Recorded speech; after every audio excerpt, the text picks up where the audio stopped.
নমস্কার বন্ধুরা, আমার চ্যানেলে আপনাদের স্বাগত জানাই। চলে এসেছি আজকে আরও একটি রেসিপির ভিডিও শেয়ার করতে। অনেকেই দেখে চিনতে পেরেছেন, এটা হয়তো গাঠি কচু। এটাকে বিভিন্ন জায়গায় বিভিন্ন রকমভাবে ডাকে। আপনারা কী নামে ডাকেন অবশ্যই কিন্তু কমেন্টে আমাকে জানিয়ে যাবেন।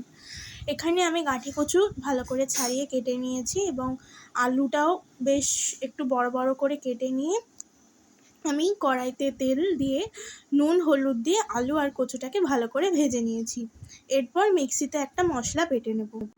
পেঁয়াজ, আদা, রসুন, টমেটো ও কাঁচা লঙ্কা মিক্সিতে পেস্ট করে এটা রেখে দিয়েছি। আর কচু আর আলুটাকেও ভাজা হয়ে গেছে, সেটাকেও বাটিতে নামিয়ে রেখে দিয়েছি। এরপর কড়াইতে তেল দিয়ে তেজপাতা ফোড়ন দিয়ে মিক্সিতে বেটে রাখা মশলাটা দিয়ে নুন হলুদ দিয়ে ভালো করে নেড়ে চেড়ে আবারও লঙ্কার গুঁড়ো দিয়ে দিলাম।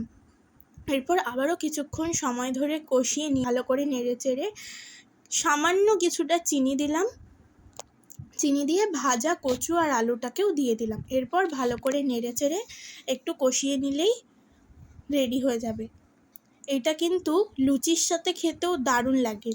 আর এখানে সামান্য কিছুটা আমি জল অ্যাড করেছি, জলটা কিন্তু শুকিয়ে যাবে, খুব একটা জল এতে থাকবে না। হয়ে গেলে উপর দিয়ে গরম মশলা ছড়িয়ে নামিয়ে নেব। রুটি, ভাত, পরোটার সাথে খেতে দারুণ লাগে। আপনারা কচুর রেসিপি কিভাবে বানিয়ে খান আমাকে কমেন্টে জানিয়ে যাবেন। আমার চ্যানেলটিকে ভালো লাগলে সাবস্ক্রাইব করে যাবেন। ধন্যবাদ।